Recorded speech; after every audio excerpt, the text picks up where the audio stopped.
రాష్ట్రంలో ఏ పేదవాడు కూడా ఇల్లు లేకుండా ఉండరాదని, గత ప్రభుత్వం లాగా మోసం చేయకుండా డబుల్ బెడ్రూమ్ ఇల్లు నిర్మిస్తామని డిప్యూటీ సీఎం బట్టి విక్రమార్క తెలిపారు.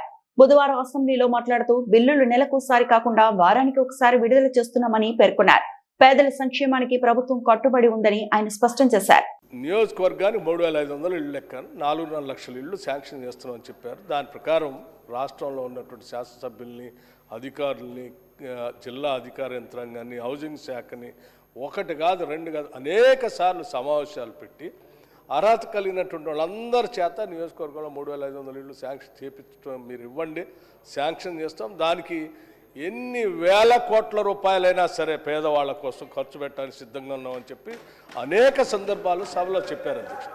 చెప్పటమే కాదు అధ్యక్ష, వాళ్ళలాగా మాయమాటలు చెప్పి భ్రమలు కల్పించి డబుల్ బెడ్రూమ్ ఇల్లు కట్టిస్తామని చెప్పి మాటలు చెప్పి ఓట్లు అడిగి 10 సంవత్సరాలు అధికారంలో ఉండి ఏ పేదవాడికి డబుల్ బెడ్రూమ్ ఇల్లు కట్టి ఇవ్వకుండా గాలికి వదిలేసిపోయినటువంటి ప్రభుత్వం కాదు అధ్యక్ష.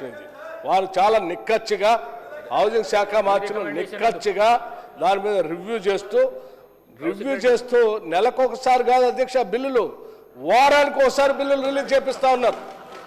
వారానికి ఒకసారి అధ్యక్ష బిల్లులు మీరు కట్టండి, బిల్లు పెట్టండి, వారానికి నేను ఇప్పించే బాధ్యతని పదే చెప్తూ రాష్ట్ర వ్యాప్తంగా చేస్తూ ఉన్నారు అధ్యక్ష.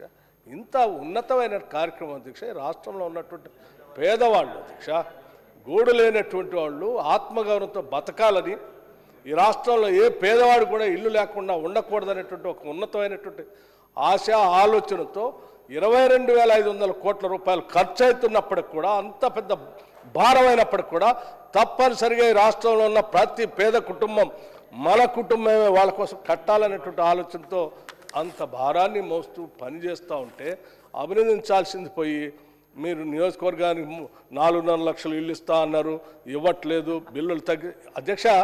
బిల్లులు వారు శాంక్షన్ చేసిన దగ్గర నుంచి పదే అధికారులతో రివ్యూ చేసుకుంటూ ఎంత బిల్లులు వస్తే అంత బిల్లులు ఇచ్చుకుంటూ వచ్చారు. మరిన్ని అప్డేట్స్ కోసం మా ఛానల్ని సబ్స్క్రైబ్ చేయండి.